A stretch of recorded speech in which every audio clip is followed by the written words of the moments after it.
Hello friends, तर स्वागत आहे तुमचं मोम्स रेसिपी चॅनलमध्ये। तर हिवाळ्याचे दिवस आहेत, थंडीचे दिवस आहेत, थंडी खूप वाढलेली आहे। तर अशा थंडीच्या दिवसामध्ये काहीतरी मस्त गरमागरम खावंसं वाटतंय। तर मी आज बनवलेले आहे मस्त मटरचे पकोडे। खूप क्रिस्पी आणि खूप टेस्टी पकोडे झालेले आहे। तुम्ही नक्की एकदा रेसिपी बघा आणि नक्की एकदा करून बघा। तर चला सुरुवात करूया आपल्या रेसिपीला। तर मी इथे स्वच्छ धुवून मटर घेतलेले आहे आणि ते मिक्सरमध्ये काढून घ्यायचे आहे। थोडे जाडसरच काढायचे आहे, जास्त बारीक नाही काढायचे आहे। खूप इझी रेसिपी आहे, पटकन रेसिपी बनून तयार होते। जर आपल्याला भूक लागली, पटकन गरमागरम काही खायचं असलं, खूप छान रेसिपी आहे। 10 मिनिटात रेसिपी होऊन आपली तयार होते। वाटाणे मिक्सरमधून काढून झालेले आहे। यामध्ये कांदा आणि हिरवी मिर्च, अद्रक आणि जिरा याची पेस्ट मी केलेली होती ती टाकलेली आहे।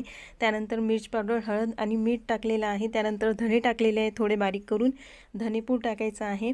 त्यानंतर यामध्ये थोडा ओवा टाकायचा आहे। ओवा टाकला की यामध्ये थोडा सोडा टाकायचा आहे। सोडा टाकला की हे तांदळाचं पीठ टाकून घ्यायचं आहे। तांदळाचं पीठ टाकून झालं की त्यामध्ये आपण थोडं बेसन टाकूया आणि बेसन टाकले की थोडी कोथिंबीर टाकून घ्यायची आहे। कोथिंबीर टाकली की हे सगळं मस्त मिक्स करून घ्यायचं आहे।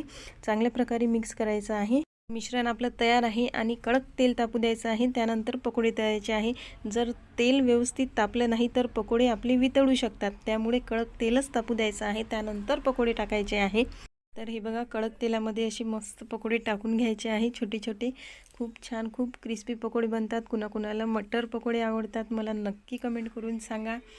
आणि अशाच नवनवीन रेसिपीजसाठी मोम्स रेसिपी चॅनलला आतापर्यंत तुम्ही सबस्क्राईब केलं नसेल तर नक्की सबस्क्राईब करा। सबस्क्राईब करायला विसरू नका। तर बघा, इथे पकोडे आपले बनून तयार आहे। किती छान क्रिस्पी पकोडे दिसत आहेत। तर तयार आहेत आपले मटर पकोडे। रेसिपी आवडल्यास नक्की लाईक, शेअर आणि सबस्क्राईब करायला विसरू नका। तर भेटूया अशाच नवनवीन रेसिपीजसोबत। तोवर खुश राहा, आनंदी राहा आणि सर्वात महत्त्वाचं म्हणजे खात राहा।